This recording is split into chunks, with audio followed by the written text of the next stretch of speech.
Hi welcome to NTV business bulletin లో ముందుగా latest developments ని చూద్దాం. దేశీయ స్టాక్ మార్కెట్ లో నిన్న బుధవారం వచ్చిన అనూహ్య లాభాలకు ఇవాళ గురువారం బ్రేక్ పడింది. సూచీలు ఫ్లాట్ గా ప్రారంభమయ్యాయి. 3 ఇండెక్స్లు స్వల్ప లాభాల్లో ప్రారంభం కాగా నిఫ్టీ బ్యాంక్ నష్టాలతో మొదలుపెట్టింది. మరిన్ని వివరాలను ఈ వీడియోలో చూద్దాం. సెన్సెక్స్ 59 పాయింట్లు మాత్రమే పెరిగింది. 84,525.90 పాయింట్ల వద్ద ఓపెన్ అయింది.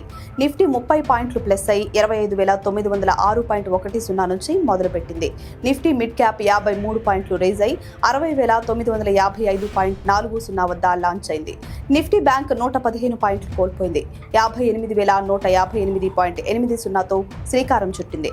Cochin Shipyard, Tata Motors CV, Cohance life కంపెనీల షేర్లు నష్టాల్లో నడుస్తున్నాయి. ఆథర్ ఎనర్జీ స్టాక్ వాల్యూ లాభాల్లో ఉంది. ఐటీ కంపెనీల షేర్లు ఒత్తిడి ఎదుర్కొంటున్నాయి.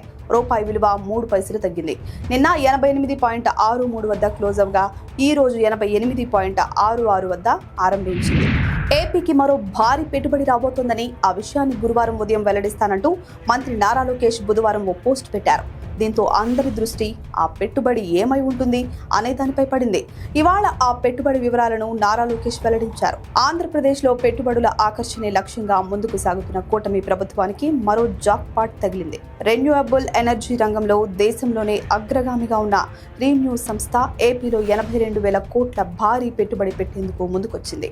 5 ఏళ్ల క్రితం రాష్ట్రం నుంచి వెళ్లిపోయిన ఈ సంస్థ తిరిగి రావడం పారిశ్రామిక వర్గాల్లో కొత్త ఉత్సాహాన్ని నింపింది. ఈ కీలక విషయాన్ని మంత్రి నారా లోకేష్ తన ఎక్స్ ఖాతా ద్వారా అధికారికంగా ప్రకటించారు. 82,000 కోట్ల రూపాయల పెట్టుబడితో సోలార్ ఇంగాట్, వేఫర్ తయారీ వంటి హై టెక్నాలజీ విభాగాల నుంచి గ్రీన్ హైడ్రోజన్ అణువుల ఉత్పత్తి వరకు అన్ని దశల్లోనూ ఈ సంస్థ పెట్టుబడులు పెట్టనుంది అని లోకేష్ తన పోస్టులో పేర్కొన్నారు. విశాఖలో జరగనున్న సిఐఐ భాగస్వామ్య సదస్సుకు హాజరవుతున్న రీన్యూ సంస్థ చైర్మన్ సుమంత్ సిన్హా, ఆయన బృందానికి లోకేష్ సాదర స్వాగతం పలికారు. ఈ పెట్టుబడి ద్వారా పునరుత్పాదక ఇంధన రంగంలో ఆంధ్రప్రదేశ్ దేశంలోనే కీలక కేంద్రంగా మారే అవకాశం ఉంది. ఏపీ ప్రభుత్వం సిఐఐ ఆధ్వర్యంలో ఈ నెల 14, 15 తేదీల్లో సదస్సు నిర్వహణకు విశాఖపట్నం సర్వం సిద్ధమైంది. Andhra university engineering college grounds లో అత్యంత ప్రతిష్టాత్మకంగా ఏర్పాట్లు పూర్తయ్యాయి. సీఎం చంద్రబాబు ఇప్పటికే విశాఖకు చేరుకున్నారు. కంపెనీల యజమానులతో భేటీలు ప్రారంభించారు. ఈ నేపథ్యంలో సదస్సుకు సంబంధించిన పూర్తి వివరాలు ఇలా ఉన్నాయి. దేశ విదేశాల నుంచి వివిధ సంస్థల ప్రతినిధులు సదస్సుకు హాజరు కానున్నారు. ఈ వేదికగా సమావేశాలు, శంకుస్థాపనలు, ప్రారంభోత్సవాలు జరుగుతాయి. సీఎం చంద్రబాబు 4 రోజులు విశాఖలో ఉంటారు. పెట్టుబడిదారులను మీట్ అవుతారు. ఏపీ బ్రాండ్ ఇమేజ్ పెరిగేలా సదస్సుకు భారీ ఏర్పాట్లు చేశారు. రాష్ట్రంలో పెట్టుబడులు, యువతకు ఉద్యోగాలు లక్ష్యంగా భాగస్వామ్య సదస్సును నిర్వహిస్తున్నారు. ఆంధ్రప్రదేశ్ రాష్ట్ర ప్రభుత్వం, confederation of Indian industry CII సంయుక్తంగా నిర్వహిస్తున్న 30వ సిఐఐ పార్ట్నర్షిప్ సమ్మిట్ 2025ను ఉపరాష్ట్రపతి సిపి రాధాకృష్ణన్ ప్రారంభించనున్నారు. ఈ మేరకు విశాఖ సన్నద్ధమైంది. సదస్సును విజయవంతంగా నిర్వహించేలా సీఎం చంద్రబాబు ప్రత్యేకంగా పర్యవేక్షిస్తున్నారు. అందుకు తగినట్లుగా అధికార యంత్రాంగాన్ని సమాయత్తం చేశారు. ఇన్వెస్ట్ ఇన్ ఆంధ్రప్రదేశ్ అనే సందేశాన్ని ఈ సమ్మిట్ ద్వారా ప్రపంచానికి చాటి చెప్పాలని సీఎం సంకల్పించారు. Green energy, IT, electronics, automobile, space, defence, tourism రంగాల్లో భారీగా పెట్టుబడిదారులను ఆకర్షించడంతో పాటు విశాఖపట్నాన్ని భారత తూర్పు తీరం గ్లోబల్ ట్రేడ్ గేట్వేగా తీర్చిదిద్దాలని పార్ట్నర్స్ ఇన్ ప్రోగ్రెస్ ఎలా ఉందంటే India's road map to Viksit Bharat 2047 అనే థీమ్తో ఈ సదస్సును నిర్వహిస్తున్నారు. 100కి పైగా విదేశీ ప్రతినిధులు పాల్గొనే అవకాశంతో పాటు పెట్టుబడులకు సంబంధించి 30కి పైగా అవగాహన ఒప్పందాలు కుదరనున్నాయి. శనివారం సదస్సు ముగిసే సమయం వరకు వివిధ సంస్థల ప్రతినిధులతో సీఎం చంద్రబాబు భేటీ అవుతారు. ఇప్పటికే భారత్ పోర్ట్ సంస్థ వైస్ చైర్మన్ తో సమావేశమయ్యారు. రాష్ట్రంలో ప్రాంతాల వారీగా వివిధ రంగాల్లో పెట్టుబడులకు గల అవకాశాలను సీఎం ఈ వేదిక నుంచి వివిధ సంస్థల ప్రతినిధులకు వివరిస్తారు. రౌండ్ టేబుల్ సమావేశాలు, ప్రధాన థీమ్ సెషన్లు నిర్వహిస్తారు.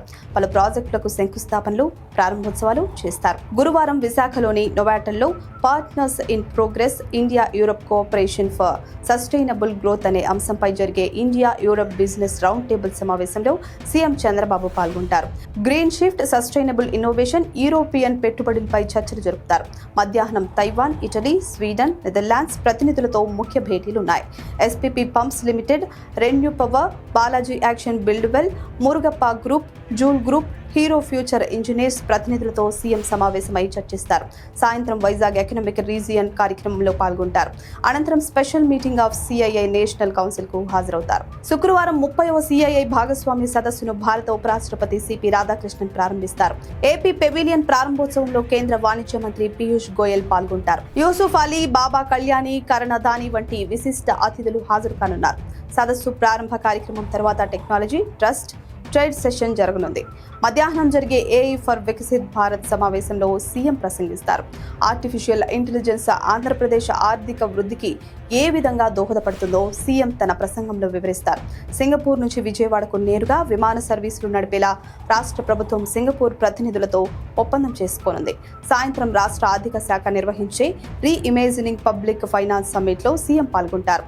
Sanjeev Goenka group vice chairman తో సమావేశమై అనంతరం విశాఖలో లులు నిర్మించే నూతన మాల్ కు సీఎం శంకుస్థాపన చేస్తారు.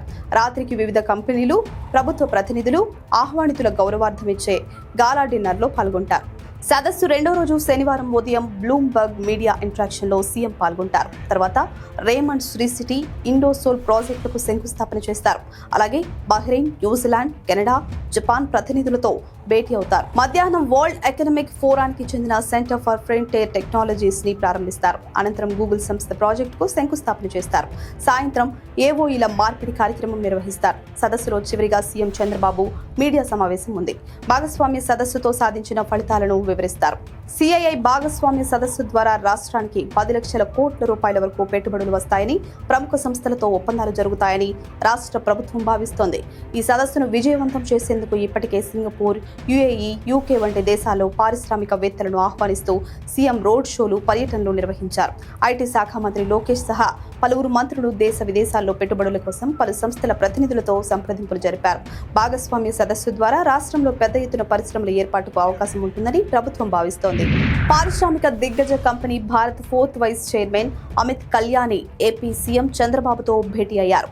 రాష్ట్రంలో పెట్టుబడులకు సంబంధించి వీరిద్దరి మధ్య చర్చలు జరిగాయి. దీనికి సంబంధించి మరిన్ని వివరాలు చూద్దాం. ఏపీలో పెట్టుబడులకు ఉన్న అవకాశాలను CM Chandrababu Bharat 4th vice chairman Amit కళ్యాణ్కి వివరించారు. సుదీర్ఘ తీర ప్రాంతం ఉన్న ఆంధ్రప్రదేశ్లో నౌకా నిర్మాణంతో పాటు పర్యాటక ప్రాజెక్టులకు విస్తృత అవకాశాలున్నాయని తెలిపారు. వీటిపై స్పందించిన అమిత్ కళ్యాణి ఏపీలో షిప్ బిల్డింగ్ తో పాటు అడ్వాన్స్డ్ ఎలక్ట్రానిక్స్ ఉత్పత్తిపై పెట్టుబడులు పెట్టేందుకు సిద్ధమని చంద్రబాబుకు చెప్పారు. తిరుపతి సమీపంలో అడ్వాన్స్డ్ ఎలక్ట్రానిక్ సెన్సార్ల ఉత్పత్తిని చేపట్టాలని భావిస్తున్నట్లు తెలిపారు. పర్యాటక రంగంలో కొన్ని ప్రాజెక్టుల్లో పెట్టుబడులకు సిద్ధంగా ఉన్నట్లు పేర్కొన్నారు. గండికోట వద్ద రివర్ క్రూయిజ్ ప్రాజెక్టును చేపట్టాలనే ఆలోచన ఉందని అన్నారు. ఈ సందర్భంగా సీఎం చంద్రబాబు కొన్ని సూచనలు కూడా చేశారు. వాణిజ్య నౌకలతో పాటు డిఫెన్స్ నౌకల నిర్మాణానికి విస్తృత అవకాశాలు ఉన్నాయని వెల్లడించారు.